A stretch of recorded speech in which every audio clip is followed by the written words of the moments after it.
In terms of security, let me say clearly now, we have declared war. Abuja is returning to Beggars city.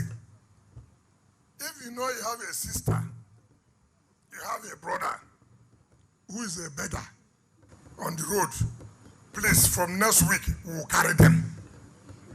We will take them out. I mean, it is embarrassing that people will come in, the first thing they see are just beggars on the road. Sometimes too, they may not be beggars. They may be criminals pretending to be beggars. We will not allow that. So I'm giving you a public holiday from now till Sunday. From Monday, we will pack them out. Let us know that we have a city that we can call a city. It's very embarrassing. We are fighting insecurity, and people will carry plates as if they are. Maybe they may be informants. So please, have it at the back of your mind that it's not only infrastructure. We owe you to give you good security so you can sleep well with your two eyes closed. I know that some of you may not be happy. Sometimes we don't need to make you happy. Sometimes we don't need to. What is important is that we must do our work. If you're not happy, well, there's nothing we can do. But for the overall interest of the people, is key, and for our security. And that's why I've told the National Assembly members that for us, we will do everything that is required to continue to make sure that people will know that assembly, what I mean assembly, National Assembly, they are doing all they can do to support. Their own is to pass the budget on time. Ours is to implement. And I know by 2025, they will also give us that support, because I know they will not waste time to approve our budget. Betera is there, Junkuta is there, and their colleagues, of course, the Speaker himself is there. So I thank you, Mr. Speaker, and I will urge that you come out and help us and do justice to this by flagging off this project that Mr. President will commission in May. The recent directive by the Minister of the Federal Capital Territory, FCT, Wike, to rid Abuja's satellite towns of street beggars, miscreants, and scavengers and criminal gangs is now gaining momentum. It is codenamed Operation Sweep Abuja. And what the campaign aims to do is to ensure orderliness, security, and urban renewal in the nation's capital. In fact, since there is now a joint task force, and people are now fully on guard to ensure that beggars that we see, miscreants, scavengers, the ones that we call, there's a name that they call those Babambola. Yes, I remember. The Babambola and all of those people who, you know, constitute a lot of things in the supposed FCT, Federal Capital Territory, are put in check. Because what the minister is trying to do, the FCT minister is trying to do, is to ensure that there is orderliness, there's security and safety for people. There's been increase in the one chance thing. I mean, when you speak of one chance, the first place that comes to your mind almost immediately is Abuja. Because the roads are free, the roads are large, so it's easy to just operate. And so the FCT minister is saying, you know, is making effort to ensure that that security, that sanity is being restored. But yesterday on the show, Dara and Deborah were saying that, where will the beggars go if they chase the beggars? Where will they go? Can the government do something to empower them and not just send them away? And I was saying, imagine that all of us entered the street and also said we are beggars. Because that's the thing. And you really cannot tell who's actually a beggar these days, because it's like an organized form of making money. People just find a way of, you know, constituting nuisance to other people while making money. So what do you think this has, what look does this give to Nigeria, what Wike is doing? Is it a good move to move the beggars, the miscreants, the scavengers away from the FCT? I really think this is a very, very significant step. But brings, okay, let me start with, it needs to be applauded. No. Yes, I need to give him an applause for this, because I I am one who is always pushing for things like this. But on another hand, it brings worries to the minds of people, because I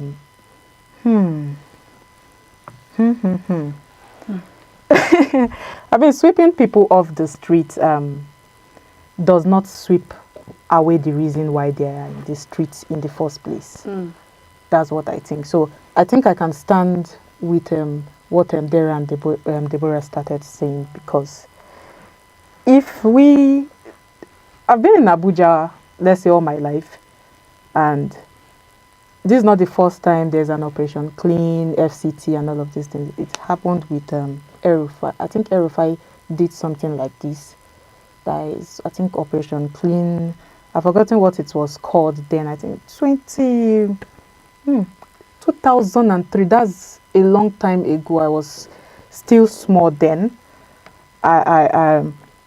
You see where they tell people to clean their houses. I was speaking about this one time on the show. I was talking about curfew and all of those things. Every Saturday there's a sanitation or something, and then there's a curfew. People should not move about on Saturdays. Everybody should clean the environment, plant flowers and all of those things. And then they're also pushed to move beggars out of the street and unnecessary buildings on unnecessary locations or where they shouldn't be. But let's go back to why these people are on the street in the first place. If we look at the broader picture of this, we see poverty, we see joblessness, we see inequality. We are talking about the rising cost of house rents. We are complaining about no jobs. We are complaining about hunger and a whole lot of things. So I think all these things emanate from all of these factors. And if these things are left unchecked, if these things are not properly handled, I think we will go back to square one, just as we started off. So we need to this, just like I said, this is not a new thing that Wike is doing, but it's a very, very important thing. But this approach needs to be backed by a whole lot of things, because let's look at the other aspect of it, like you said there, and Deborah mentioned. Where would these people go? Because some of these people we see on the streets, we see people hawking, we see people doing a whole lot of things. Where will they go? We can ask that question, and it's a valid question to ask. Where will they go when they do not have anything to rely on? Where will these people that sleep under bridges sleep? Where they do not have they do not have shelter over their heads. So we need to check these things and treat the problem. Handle the problem from underground, from the root, before we begin to see how we can move them out of the street. Have you put things in place? Have you put things they will fall back to, so that they will not return? Because remember, I said this same approach, similar approach I've been saying before, 2003, 2007, thereabout. But why are we still complaining about it in 2025? Meaning, if we do not solve the problem on ground, we'll still come back to this same issue. People will still return to the streets, and we'll even have more people return to the streets if time is not taken. Because, UN is already warning about global inflation, especially in developing countries, and Nigeria is not an exception.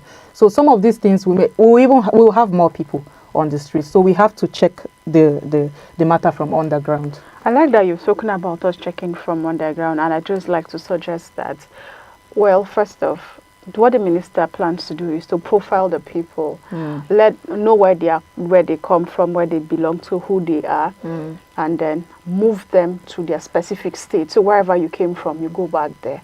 But what I want us to strategically do is to ensure that while those people go back to their states, can there be a form of rehabilitation?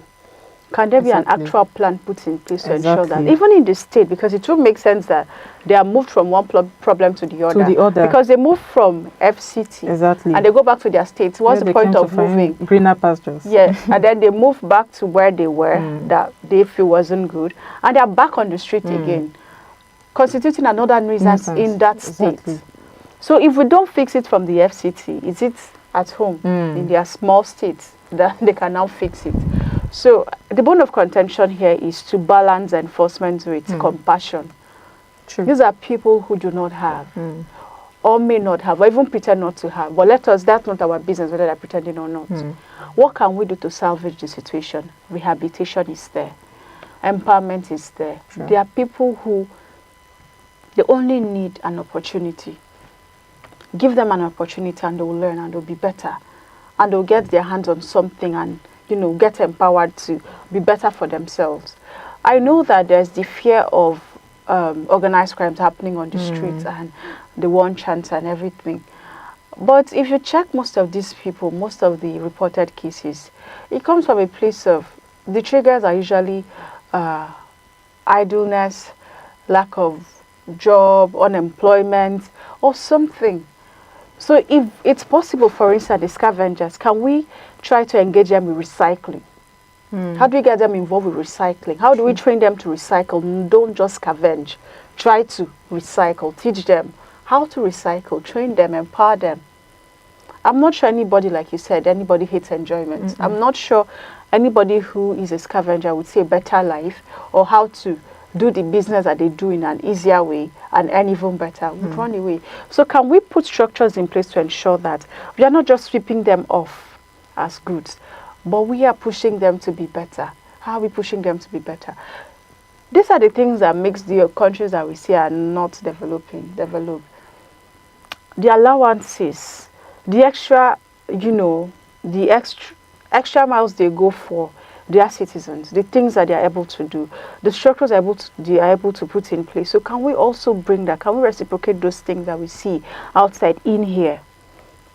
As much as we want to boost the image of Abuja, we want to ensure that the Federal Capital Territory has a good look out there. It's not littered with beggars, it's not littered with scavengers. We want that good look. But it is even more important to treat it from the basis, from the root. Because if you don't fix it from where it started from, you're only pruning the stem and it doesn't stop it from growing. It doesn't stop it from happening again. So can we do what is right once and for all? Otherwise, after the FCT minister's tenure elapses, another person comes and it's another operation sweep Abuja. Exactly. And it will keep happening until the problem is rooted from the root cause. We will still be going back to this conversation. And like Cynthia said, it's long overdue. This is 2025. I mean, you've spoken very well because when I was talking about people moving to the FCT when you were talking. People moving to the FCT, Greener just like pasture. the greener pastures thing. Let the FCT reflect that essence, the essence of Federal Capital Territory, because that's one of the reasons why people are leaving their villages, people are leaving their communities and states to come to the FCT because they feel this is where, they will get better opportunities. But then they come to the FCT and they are met with this kind of conditions. This doesn't speak well of the FCT. The FCT needs, at this point in time, to reflect the essence of Federal Capital Territory. Just the way people perceive it, just the way people see it from afar as land of opportunities. This is where I can come and get whatever I want to get. It should be of that. It should serve that purpose rather. So I think they should do more than even aside just taking these people out of the street, just like we are advocating. They should make sure that things are put in place. There are opportunities for empowerment. There are even access to this, to entering these opportunities and entering these empowerment programs, because sometimes you see these opportunities but they are far-reached. So I think it should be brought closer to the people so that people that are interested will, because when you talk to people, I speak to youths a lot. When you talk to youth, you begin to hear all this one a story. at the end of the day, where is this thing? Even if it's there, we know that these things are existing, these initiatives are there, but is it going to reach us? So I think that FCT should be an enabling environment for people positively. So we should do better. And even another thing about these people on the street, because I'm saying that some of the reasons they want to even take them out of the streets because they see them as criminals and all sort of. But I think we should draw. It's actually true. It can lead to some of those. Some of them actually criminals. You get and some can disguise. Yes, some people are not. Cynthia, I've read some stories where some of the people who stand on the bridge in the evening, as if they are begging, asking for transport, they just disguise and they come close to you and they're stabbing you, asking for your phone. So the sweeping is all round.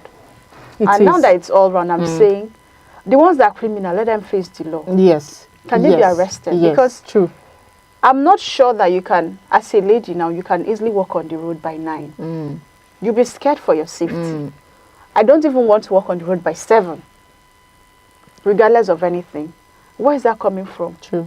Because we think that the place is not safe. And it shouldn't be the case for the FCT. So while we are pushing the beggars, can we also ensure that those who are criminals are brought to book? Exactly. And how can we ensure that? There should be that clear distinction between criminals Sometimes and I walk on the bridge, on the pedestrian bridge, Cynthia, and I look up, I say, there are not even cameras here.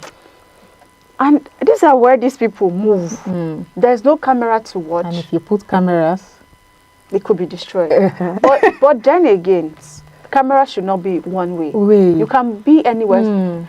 So if we want to make the FCT that place, it is not about sweeping the beggars. Yes, it's not just about that. We have to go all out for criminality. And criminality is not just about the beggars. Exactly. In fact, most of the people who complain that people rob them, they say they came as scavengers.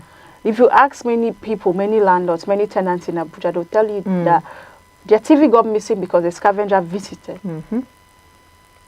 They were robbed. Sometimes you see these people, they come and then they're moving with their bag and it's a big TV inside.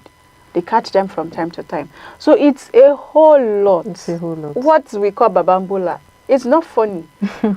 You will not understand until it has affected you, until your generator is missing, Sometimes it happens in a very funny way. You're still in the house. You probably left your generator on and you start hearing the sound from afar because everyone plugged it. So let us, this public image that we are the Minister Nyesom Wike is trying to set for Abuja, it has to be an all-rounder. Criminals should be tackled. Not just I know he's saying no, because I know that when the enforcement people start, the target will be beggars. They'll be moving the beggars. But the Babambola people, the beggars, not the beggars now, the one chance people, how can we even ensure that people are no longer victims of one chance? Can we come up with an application? Can we come up with something tech savvy that can ensure the safety of Nigerians in Abuja? Because the one thing that I know takes the life of people more than anything or traumatizes people in Abuja is one chance. There is hardly anybody that you know that doesn't either experience one chance or know somebody who must have experienced one chance. It is hard, and that's not a good number. That's not something to be proud of. So let us even tackle one chance. Let us tackle the criminals. How can we ensure that, the vehicles in Abuja, you don't know something. I don't know which one is along. You don't know which one is not along, except you're getting from the park. And even the ones at the park, not all of them are branded. They say it's the green taxis, but some people have spoken about how even the green taxis were used to rob them. Yes. So what we need to do now, that's another thing we are raising. The one chance thing has to be holistically targeted. It has to be. It's a growing problem in Abuja. It is. If we need to color the vehicles to tell people, oh, these are the ones to, why not? Why not? This happens in Cross River. If you go to Uyo, it happens. If you go to even Enugu, my state, you'd see that public vehicles are branded. So you already know the ones to go into. But in Abuja, it's you and your God. Since we can go on and on with this conversation, but time is of the essence and it's not on our side. But as we go on from here, I want you to understand that security of the FCT is our business. And you should not, do anything that will jeopardize the safety of other people. All right?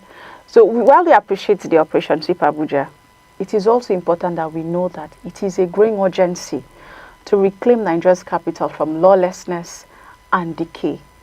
So while this effort holds promise for improving urban living standards and national image, it must be executed with a human-centered approach that offers long-term solution, not just short-term replacements.